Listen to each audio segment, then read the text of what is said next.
also noticed that there's a lot of native trees around the map too, so we're going to decorate with all sorts of pine trees and oak trees in between those queues, and it's really going to look nice when we get everything all sorted. Also, the queues look pretty gross with their black and gray colors, so we're going to brighten them up a little bit by making them look red and white like the top of the carousel too. Kind of a circus feel to our lovely park so far. All right, people are coming in. That's good news. People are definitely coming in, and we're going to now start decorating. I had an idea to make the entire pathway kind of with these trees. I liked when I did that, and it's not perfect. I wanted some spaces between them too, and so we're going to make that the kind of main entrance of the whole park all the way to the end. The Maiden Street, or the Midway, or whatever you want to call it, that goes all the way down the center of the park into yet another smaller, like looks to be a garden area with the 2 statues. Going to decorate here with some trees and throw a fence around this, and also add some other trees around. You can really see how Planet Coaster was influenced by this, and later on I find that there's rocks, but in a different section of the game. So even this game has rocks and trees and bushes that you can put down in greater detail than the previous roller coaster games. Speaking of roller coasters, I think it's about time we build one. We're going to have to put one down here. We'll start with a junior coaster and then add a spinning coaster later. I was also trying to see if we could find to put in a log flume, but unfortunately it didn't unlock in time. And this is my first time playing in a very long time, so I didn't remember where the research and stuff was. Really just going with the flow of whatever unlocked, and whenever it unlocked, just trying to enjoy it as is. The one pro tip is to basically go in and change that research right away to things like thrill rides, roller coasters, whatever you plan to build first, or maybe food stalls if you don't have any of those unlocked. Built a little pond here, looks good.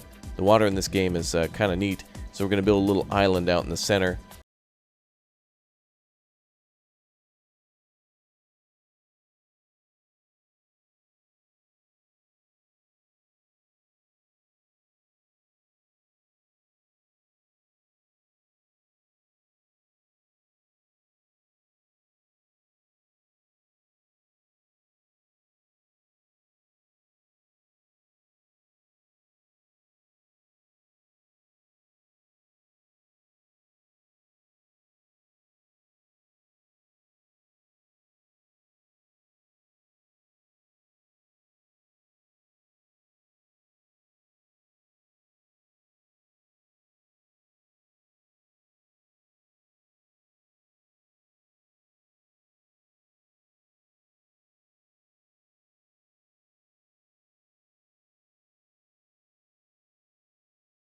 Crystal bow here. It could offer you more sustainable DPS than rune crossbow. If you're an Iron Man, you can also bring, I guess, magic short bow with rune arrows. Anything other than that, I wouldn't recommend. I'm not even gonna talk about blowpipe, even though yes, it is 5 million GP, but I guess if you have that, bring it as well. I am quickly gonna go over my stats. As you can see on the screen, pretty much every combat stat is just 70s, and this is for me personally the most reasonable starting point for raids. The higher you are, the better it is. I don't have piety on this account, but that does help out a lot. Now for my mage switch, I bought Ivan Staff with the Mystic, one of the most welfare setups you can have. If you have the money, take Arims. If you have the money, take Trident, even Occult Necklace or God Capes. Anything that boosts your magic accuracy will help. As we are gonna see later on in the video that the setup I have tends to splash on some occasions. For my melee setup,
Thank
you.